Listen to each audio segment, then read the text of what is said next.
Digital নিরাপত্তা camera বা চোরা বেতনের পাহারাদার নয়, পুরো 10 বিঘার বিশাল এক আমবাগান পাহারার দায়িত্ব এখন দুই বিশ্বস্ত দেশি কুকুরের কাঁধে। ওদেরকে আমরা কষ্ট করে বড় করছি বলে ওরা এখন আমাদেরকে প্রতিদান দিচ্ছে। আমাদের সব মিলে আমাদের বাড়ির একটা সদস্য হয়ে গেছে ওরা। আমরা রাতের অন্ধকারে বাগান টাগান সবকিছু পাহারা দিই, তো পাহারা দেওয়ার সময় এরা আমাদের সাথে সাথে থাকে বা অন্যান্য কোনো লোকজন যাতে ঢুকতে না পারে সেই বিষয়ে এরা সহায়তা করে। কুকুর দিয়ে পাহারা দেওয়ার অবিশ্বাস্য এই ব্যতিক্রমী ঘটনা ঘটেছে নওগাঁয়। জেলা পৌর এলাকার আনন্দনগর বাগবাড়ি এলাকায় আব্দুল আলিম নামের এক উদ্যোক্তার মিশ্র রঙিন আমের বাগান পাহারা দিচ্ছে লালু ও কালু নামের দুই দেশি জাতের কুকুর। তাদের এই কড়া নজরদারির কারণে বাগানে কোনো বাড়তি পাহারাদারের প্রয়োজনই পড়ছে না। মাঝে মাঝে এই বাগান দেখার জন্য ভিতরে ঢুকি, কিন্তু ঢোকার মুখে দুটো কুকুর আছে। এই কুকুর দুটো খুব এত বিশ্বস্ত যে আমাদেরকে মালিকের অনুমতি ছাড়া এখানে ঢুকতে দেয় না। স্ট্রবেরি সুপার ডটেড ও ক্লাসিক ভ্যারিয়েন্টে সেন্সেশন জাগুক শিহরণ। বাগান মালিক আব্দুল আলিম জানান, প্রায় 10 বিঘা জমি লিজ নিয়ে তিনি বিদেশি মিশ্র রঙিন আম এবং বাড়ির 4 জাতের বাণিজ্যিক আম বাগান গড়ে তুলেছেন। বাগানের পরিচর্যার জন্য নিয়মিত কর্মচারী থাকলেও পাহারার পুরো দায়িত্ব লালু আর কালুর।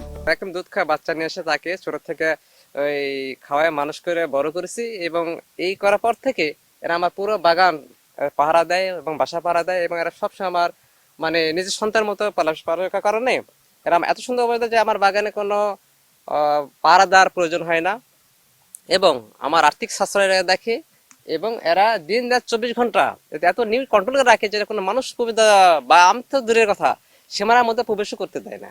তবে লালুর সাহসিকতার গল্পটি বেশ আবেগঘন। আলিমের মেয়েকে স্কুলে পৌঁছে দিয়ে ফেরার পথে একবার বহিরাগত কুকুরের আক্রমণের শিকার হয় লালু। উন্নত চিকিৎসা করানো হলেও তার একটি পা চিরতরে পঙ্গু হয়ে যায়।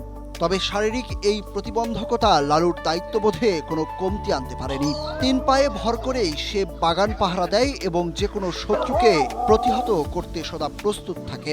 আমি লালু কালুর সঙ্গে খুব মজা করি, যেমন ও যখন বাইরে যায় কিংবা তখন আমি ওর সঙ্গে যাই, আমি যখন স্কুলে যাব তখন ও আমার সঙ্গে স্কুলে যাবে। স্থানীয়রা জানান, অপরিচিত কোনো ব্যক্তি বাগানে প্রবেশ করতে চাইলেই প্রথমেই তাকে লালু ও কালুর বাধার সম্মুখীন হতে হয়। পরে পরিবারের কোনো সদস্য এসে সবুজ সংকেত দিলে তবেই ভেতরে ঢোকার অনুমতি মেলে। শুধু বাগান পাহারা দেয়াই নয়, আলিমের মেয়ের সাথে খেলাধুলা করা কিংবা তাকে স্কুলে এগিয়ে দেওয়ার কাজও করে তারা। এই দুই অবলা প্রাণীর এমন নজিরবিহীন বিশ্বস্ততা ও বুদ্ধিমত্তা দেখে মুগ্ধ স্থানীয় প্রতিবেশী ও এলাকাবাসী। এখানে 2টা কুকুর আছে, এই আমগুলো হাত দিতে দেয় না, হাত দিলেই কুকুরগুলা বাধা দেয়। আমরা এই বাগান প্রায় দেখতে আসি, কিন্তু কুকুর দুটো আমাদেরকে ঢুকতে দেয় না, এত বিশ্বস্ত।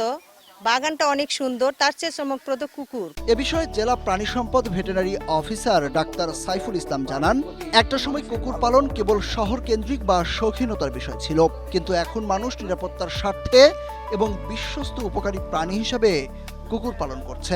বর্তমান সমাজ ব্যবস্থা এখন নিঃসঙ্গ, মানুষের আন্তরিকতা কমে যাচ্ছে। এখন ওই প্রাণীর প্রতি মানুষের লালন পালন করে এগুলো মানুষের বেশি হচ্ছে। এগুলো যারা লালন পালন করছেন তাদের সচেতন হয়ে আমাদের এই টিকাগুলা দিয়ে দিতে, বিশেষ করে র্যাবিস বা জলাতঙ্ক টিকাটা তো অবশ্যই দিয়ে নিতে হবে। ছোটবেলায় এক আত্মীয়ের বাড়ি থেকে এই দুই কুকুরছানাকে নিয়ে এসেছিলেন আলিম। গায়ের রং লাল সাদা হওয়ায় একটার নাম রাখা হয় লালু আর কালো সাদা রঙের অপরটির নাম কালু। সময়ের ব্যবধানে তারা এখন আলিমের পরিবারেরই অবিচ্ছেদ্য অংশ হয়ে উঠেছে। Desk report, Asia post.